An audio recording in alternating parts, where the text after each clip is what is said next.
বাবা গাড়িতে করে 150 কিলোমিটার নিয়ে যেতেন প্র্যাকটিস করাতে। 15 বছর বয়সে সেই বাবার টিউমার ধরা পড়ল, আর দিবালারও সব খেলাধুলা বন্ধ হয়ে গেল।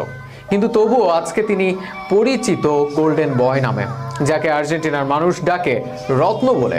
সেই দিবালার জীবনের কঠিন সময় নিয়ে বিস্তারিত লিখেছেন শরীফুল ইসলাম। পৃথিবীর প্রতিটা মানুষের সফলতার পিছনে একটি হাত থাকে, আর বেশিরভাগ সময়ই সেই হাতটি বাবার।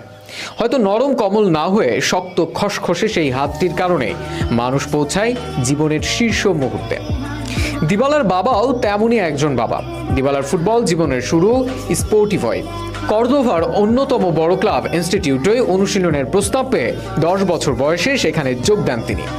শুরুতে বাবার সঙ্গে প্রতিদিন বাড়ি থেকেই অনুশীলন করতে যেতেন। বাবা ছেলে প্রতিদিন যাওয়া আসা করতেন 150 কিলোমিটার পথ। প্রতিটি দিন যেন ছেলের ফুটবলার হওয়ার স্বপ্নে বিলিয়ে দিয়েছিলেন বাবা। সেই স্বপ্ন তরিতে হঠাৎ করেই টালমাটাল হয়ে যায় এক ঝড়ে।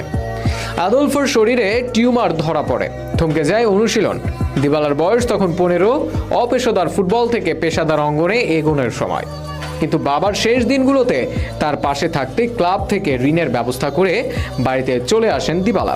2017 সালে ভ্যানিটি ফেয়ার ম্যাগাজিনকে দেওয়া সাক্ষাৎকারে দিবালা বলেছিলেন, বাবার মৃত্যু আমার জন্য ছিল অনেক কষ্টের। ফুটবল প্রায় ছেড়েই দিয়েছিলাম। সবসময় আমি তার কথা ভাবি এবং আমার সব গোল তাকে উৎসর্গ করি। গোল করার পর আমি তাকে ধন্যবাদ জানাই। অনেকে যারা আর্জেন্টিনার খেলা দেখেন তারা ভাবেন মেসির পরে দিবালা হবেন আর্জেন্টিনার তারকা। মেসির মতো একই পজিশনে খেলার কারণে জাতীয় দলে প্লেইং সময় পান না তিনি।